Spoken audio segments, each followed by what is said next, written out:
you see the emotion from Guardiola at the end of the game, how much that meant to him and how much he'd actually been through. This is McClaren Performance.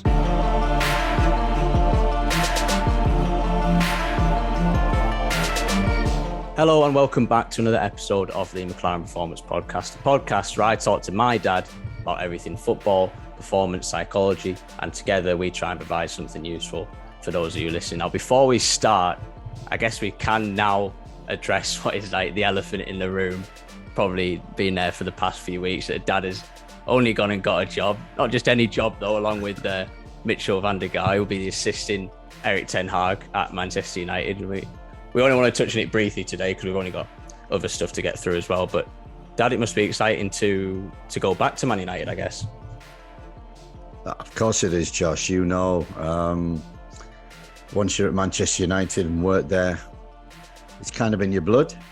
It's kind of one of your teams. And obviously the ups and downs that we have followed throughout the years, we've always had affection for Manchester United. And yeah, it was, as you say, the worst kept secret. But really, it wasn't confirmed until last week when Erik and Ajax finally won the league. And then we had the meetings the day after he celebrated the championship, and it was made official. And then we basically got to work. I finished his last game.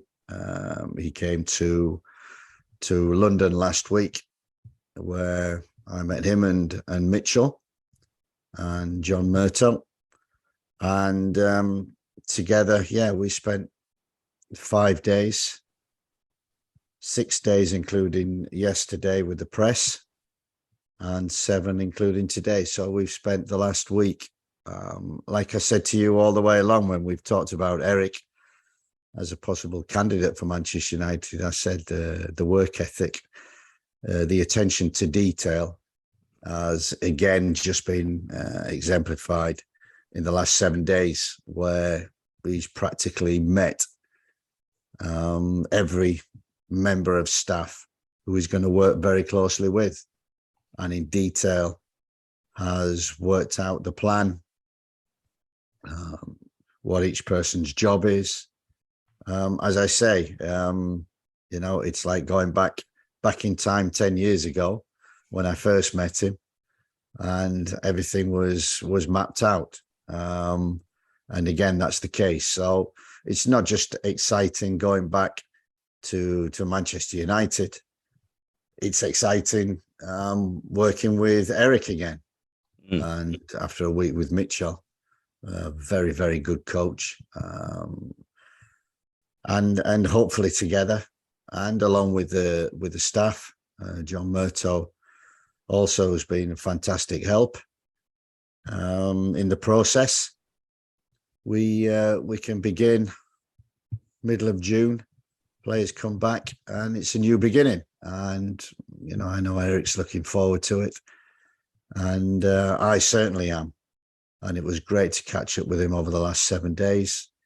And really bond again, and hopefully make a great team off the field that will ultimately produce one on the field. You getting being told what to do again, like 10 years ago?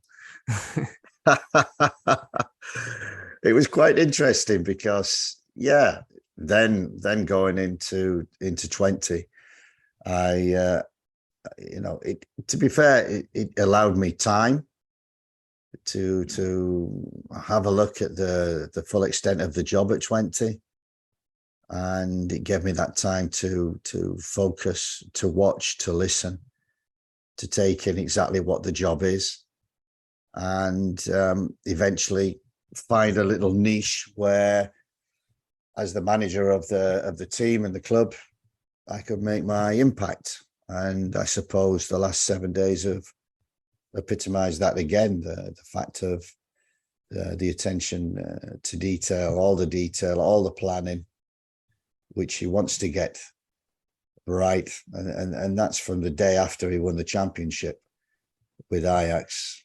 He's on to the next thing. A little bit Sir Alex Ferguson used to do. But we just want to support Eric and make him successful. And if he is, then the team is. One thing I did want to ask, because I know we don't want to go into too much detail about it all, but I think it's so interesting hearing the perspective of someone that's going into a job like that, and what the reality is of for one, having contact with that club and talking to that club and doing the normal process of what any job is like going into a job. But alongside that, the noise, the external noise outside of that as well. It must be such an interesting perspective that you have on that, where it's you're doing something and then you're hearing people texting you or telling you or saying, "Oh, this is what you're doing." It must be a bizarre process for those few weeks or however so long. Yeah, the speculation's been there, and it's been very difficult because nothing has been confirmed. A lot of people were texting, congratulating, and very prematurely. As I say, it wasn't agreed until just over a week ago. But then, people are doing that, and it's very difficult because you're trying to not get involved. So I just shut down. Two things. Manchester United had to finish the season, and Eric had to finish his season and win the championship again. So I basically just shut down. I apologize to all the people who tried to get in touch with me and wanted me to comment and reply to text, but I couldn't, because I couldn't confirm one way or the other. So I basically shut off from the world and let it play out. And it played out in the best possible way with Eric winning the title again, us meeting with Manchester United, and then the final preparations before it was confirmed and announced officially yesterday. Oh, well, good. Hopefully everything will go all right. And well, it'll be interesting to keep up with you while all that's happening, really. It's going to be a strange little podcast now, but yeah. Well, you haven't noticed one thing, but as you know, recently we've just moved into a new house, and there's still a lot of work to be done, but finally, it's only half done. My man cave, my office. Your mum's allowed me a little man cave this time. And one thing I wanted in my man cave was a nice TV to watch the football, and bookshelves to put all my books on. So as you can see in the background, that's what it is. I was saying to you before, you're a proper YouTuber now. That's what you look like to me. When you see the YouTubers, they've got all the background, they've got all the stuff in the background. It's like you. If you're the only person I working in football and a YouTuber at the same time, you're innovating. Well, yeah, but in COVID, with all the calls being on Zoom or Teams, and I was fascinated because everyone who came on had the bookshelves in the background, and it was great because I was always looking at the books in the background. So now you've got the pleasure of looking at the books in the background, Josh. Well, you've only just got a decent laptop as well. I have to thank Man United, actually. They've helped me right out. You've got a decent laptop now, not HP anymore. Top end. No, MacBook Pro. And yes. So, it's on one side, it's fantastic news. On the other, I've got to thank Derby for putting up with me for 18 months and helping them out when I did. And also FIFA, I've been working with FIFA for 2.5 years on a couple of terrific projects, which were really only halfway through. One of the projects which would end in the World Cup and covering that. And unfortunately, that means, I haven't got the time to follow that up. So that's a shame. They've been fantastic to work with for the last 2 years. But from now on, as it has been for the last 7 days, it's only the thought of turning this club around and planning for a new season. Oh God, here we go again. Don't tell your mother. She doesn't know yet. Right, we'll move on. Aside from that, it is a good topic, really. It's now the end of the Premier League season, which is a bit of a dramatic final week. We're going to go through a few things we want to talk about, but really, ultimately, City coming out on top is the main thing to talk about. Only after overcoming that 2-0 loss against Aston Villa, and I think 20 minutes left, coming back 3-2. And that's their fourth title in 5 seasons, which is unbelievable. And I was just talking to you just before we started recording. I think that's that particular end as well. I feel like last few seasons they've won it quite early on. They've had a few games where they've already sorted it out, and this one really was down to the wire. And it's the first. I think it showed great resilience from them, and it's quite interesting to analyze that game a little bit, going 2-0 down and then showing that belief and that drive to come back and win that game when it was always within that the possibility that Liverpool could win their game and overtake them. So I think a great win for them. What are your thoughts? I don't know if you had a chance to see the game at all, but what were your thoughts really just on City on another Premier League title? Yeah, unfortunately, I missed the games. I missed the drama, both at the top and at the bottom. Was watching the game at Crystal Palace, Manchester United, but came and just following the scores as the game's going through, and basically the shocks of Wolves going ahead and Villa going ahead, and I'm thinking, really at half time, everybody were talking about it, and everybody's saying, well, they'll pull it back. And then I think it got about to 75 minutes. And what a test for Man City, because of what they've been through against Real Madrid and the Champions League again, in which they keep falling short for whatever reason, did against Madrid. And, when the people talk about the collapse, they're talking about the mentality of the team, the changes of Pep. He came into some criticism, as did some players. And to recover from that, I think the next game was 5-1 against Newcastle, and then another 5 was a great response. And everybody expected quite easily to go over the line and win the title. It wasn't to be, and they were tested again. That's football. That's the football gods. You think you've got it in the hand, and the football gods, they take it away.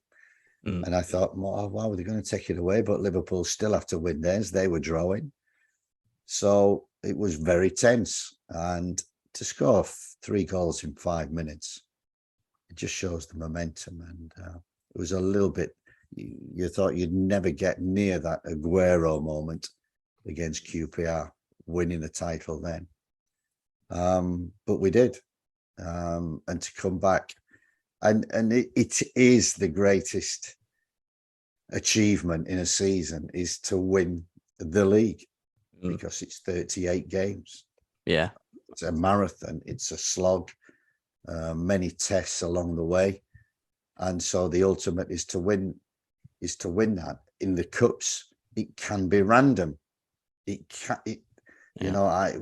always used to like the cups, and I remember at Middlesbrough, even at 20, we liked the cups because 7 games and you're in a final. So 6 games, you're in a final. Win the 7th, you've won. So it's a very, very short period, very short season, only 6-7 games. You need to focus. And, many clubs have got that. And we had it at Middlesbrough, winning a cup. And so it's 7 games. The title is 38 games. Yeah. So credit to them. And the last game, holding the nerve and coming through. And you see the emotion from Guardiola at the end of the game, how much that meant to him and how much he'd actually been through. And I wondered, could they recover after Real Madrid? And then I'm thinking, if they don't win the title and Liverpool pip them, how do they recover from that? Yeah. Starting with the manager, but it all ended very well, and Klopp and Liverpool still have Real Madrid on Saturday to go to get a unique treble. What stood out for me in that game was just that level of calm and that implemented. I think because I think we said it before, it's easier to win when you've already won before. And I think with City, they've had those titles before. So when they're going into that game 2-0 down, I think they can quite calmly implement what they need to implement to come back to that game, like Pep, right, making that decision, right, Gundogan coming on, making a difference in that sense. But then as well, conceding 2 goals, and I see De Bruyne, talking really vocal, really showing that leadership. And I always say, I think the hierarchy in the team, the leadership in the team, allows for that consistency in performance. It means that when you concede that goal, there's that line of communication that's there to get you through that, to be like, right, this is what we're doing, boys, we're doing this. And they tell them, and then they do that, and they go through with it. So from those 2 things, you could really see what they've implemented, the structure that they have within there that gets them through those moments. Because it seemed to me, just watching the highlights, it was just one of those games where they just weren't getting that final bit at the end. They weren't in the box. It just didn't happen at the end. And then it's always that way. Then Villa get a chance, and easily, they just put that away. Then they get Coutinho, great bit of skill, just puts that one away as well. And they're there like, oh, flipping out. We're in this situation now. But that's what happens in football, better than anyone. That's what happens. And it's how you then deal with that. It's the boxer getting punched in the ring. It's right. How do you then have that plan to get back from that? And that's what they did so well. I think where other teams who didn't have that history behind them were thinking more, oh God, overthinking and panicking. But they kind of had that history where it was like, no, this is our league at the moment. Right now, this is our league. And they just, from that kind of foundation, right, this is our plan. We do this, right? Come on, lads. We've got to stick together here, 3 goals. And then you see it, the level of calm, and they just did the job within the last 20 minutes. And that's what wins you a league at the end of the day, really. Yeah, I think that experience, obviously, leadership, which is so vital and important. The experience of it also allows the crowd to be patient, because, you can panic, but they must have built so much confidence and resilience over the last few years, not just the players, but the crowd, because they have a massive effect on the outcome of games. And that leadership on the field. And, he was criticised, Guardiola, with the Real Madrid game of taking De Bruyne off, and Mahrez off, and other players off, and taking the leadership on the field, off the field. And it proved that, De Bruyne ultimately, it's a lot of things. And the key thing for me is it's a squad game. It is a squad game, and bench players must impact. They must be ready to impact. And, you saw the strength of that.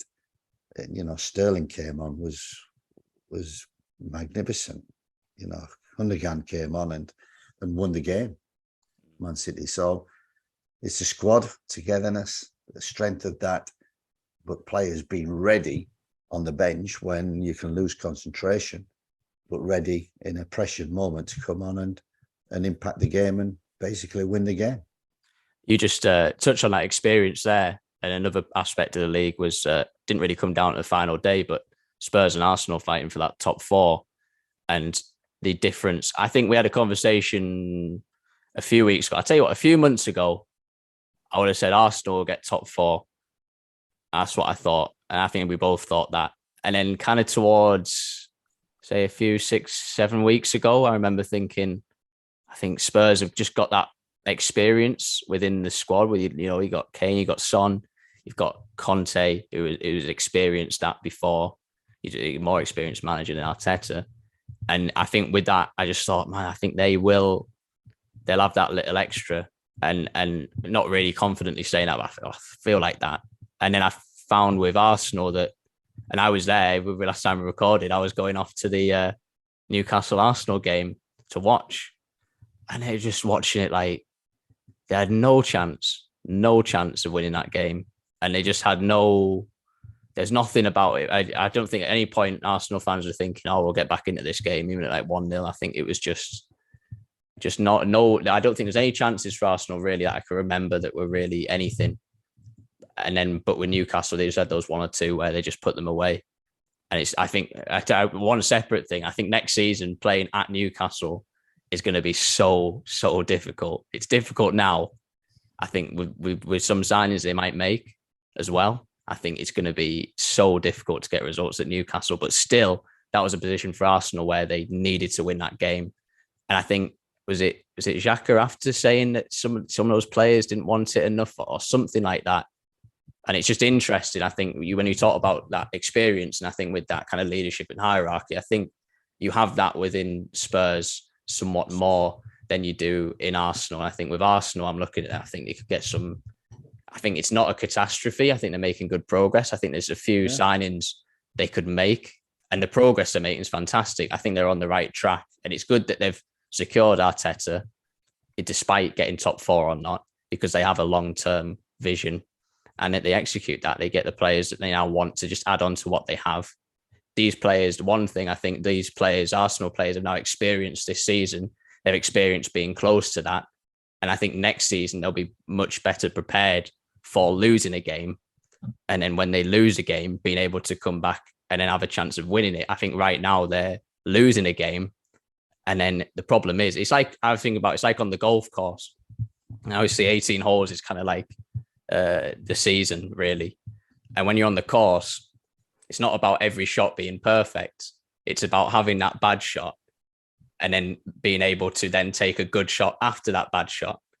The problem is when you have a bad shot, you overthink, you think you're panicking, then you have another bad shot, and then it takes you too long to get back into it. And I think it's the same with a season with Arsenal. One bad game, they just need to be able to reset and have that context, have that experience behind them to go, oh no, it's okay. We now plan for the next game and we have a better chance of winning that next game. I think one game just led on to the next loss, too often for them to just pip Spurs. What are your thoughts really? Then they're mine. What are your thoughts on the difference between Arsenal and Spurs? It's all result bias, I guess, but what really was it that Spurs had that just took them over the edge of Arsenal? Yeah, basically experience. Experience of Conte coming in, the experience already on the field. I think, you saw the amount of goals. I think they're the team who scored the most goals in the second half of the season. I might be wrong, but they scored a lot of goals.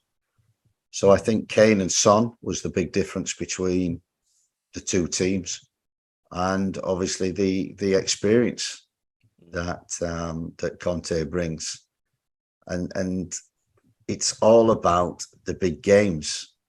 I always remember working with the gaffer, and he's always said, the last 10 games, that's it. I want clean sheets. The last 10 games, I want clean sheets, and we win 1-0, and we win the big games, and that's the key. He wanted everything in place, everything in position. So and you had to win the big games, the games you had to win. And that's what Tottenham did. And Arsenal, you only need to lose one of the games that you should win. And that's the fourth position gone. And that's what Arsenal did. You can't, in the last 10 games, afford to lose a game that you shouldn't lose. And Arsenal did that, and Tottenham took advantage. So I think Arsenal are progressing very, very well. I know that. And they'll be a big threat. But you knew the Newcastle game, their last home game, the momentum that they've built. And they're going to be a real threat next season. But for Arsenal to play them, they had to be strong. They had to be solid. And on the night, they weren't. And, players will learn from that experience and the hit. And that's where you build resilience. And that's what Arsenal are doing. Whereas I think Tottenham have got that resilience already within the club, and they've got two big assets in the likes of Kane and Son, who have been phenomenal the last half of the season.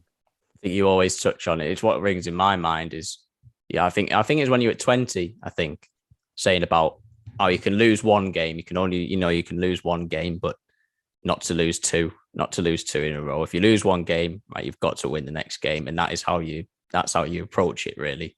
That's right. It's about reacting to the bad times, because you're going to get bad times.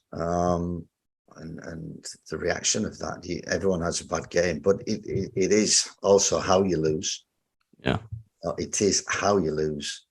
And I think, that was the big disappointment. You can lose at Newcastle.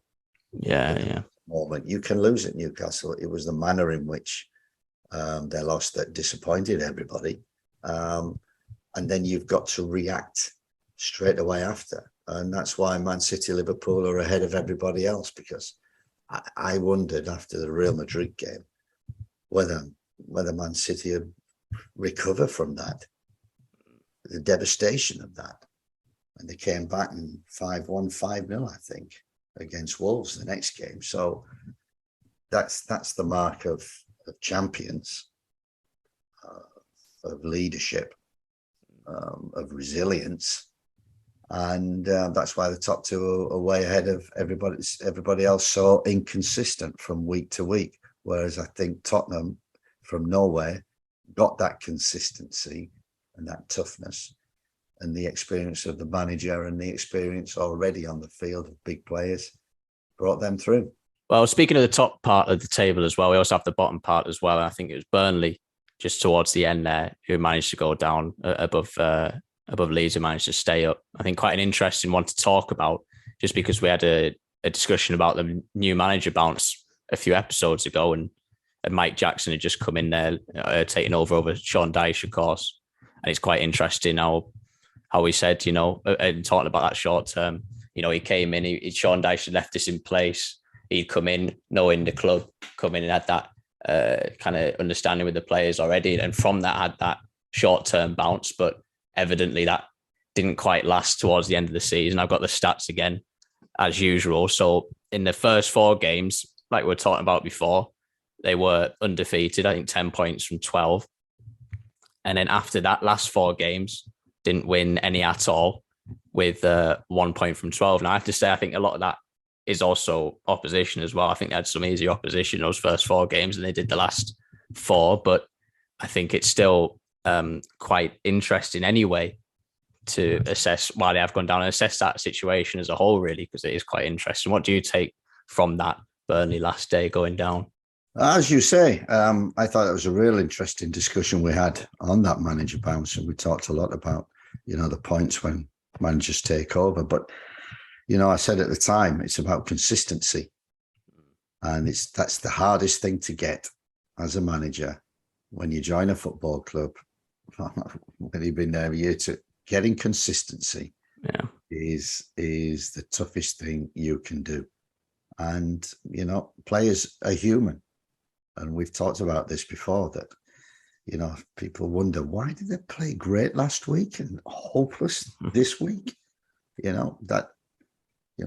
a lot that can affect that, the kind of week that you've had, even the opponent, targeting you because you were good last week and making sure you're quiet this week, but also in your mindset and your focus, and you might not be in that zone, shall we say, that you had the last week. And if you've got 4 or 5 performing like that, and that's what happens. That's why the best are the best, and they play at the top, because they're 7, 8 out of 10 every week. Whereas there are a lot of players in the Premier League, Championship, a couple lower down that, could play in the Premier League, but they couldn't play regular. That's why you get upsets in cups, because they can perform at that level with that intensity and focus in that zone. But the top players, the real top players, do it week in, week out. And that comes from day in, day out. That comes from minute in, minute out, how they live their life, lifestyle, mentality, how they work, how they rest, how they recover, their dedication and sacrifice. That makes a top player. Not everybody can do that. So it's not for everybody. Um, and that's the consistency also in a manager. Exactly.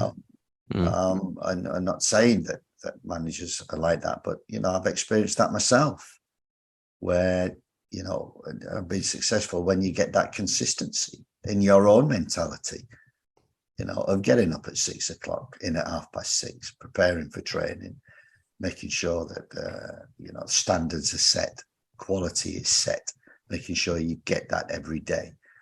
It's hard, it's tough. And if you relax for a minute, that's how easily you can lose it. And, that we talked about with manager bounce and keeping that consistency. That's the difficulty. And it might not be your fault, but that's the consistency also of the players, which Burnley had experienced all season. So, to go the 8 games, which they had to do, they couldn't do it. But again, I defining moments in games. I told you I went to see Brighton against Leeds, the game before last, and Welbeck missed an opportunity from 6 yards to make it 2-0. To absolutely, it would have killed Leeds, killed them, but he missed. And a sub came on, last minute, piece of magic from Geldart, and they score. And it's back in their hands, but still they're relying on other people. And to go to Brentford and get a result there. And people say, well, Brentford got nothing to play for, the last game of the season at home, you have to play. You have to play because the fans demand that.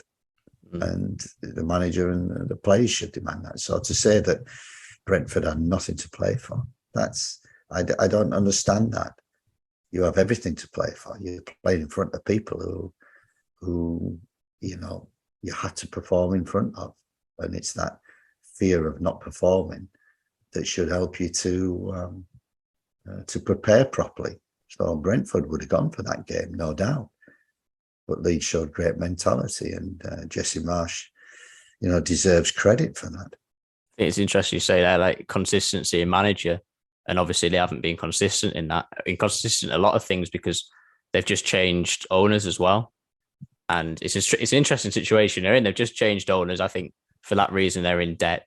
I think sometimes you can say owners need to do this, you need to stick with their manager, but I always think if you were an owner and you're putting so much money into something, it must be a nightmare to just hold and see. If you own Burnley and you just see them dropping slightly, it must be a nightmare to be like, I'll stick with that.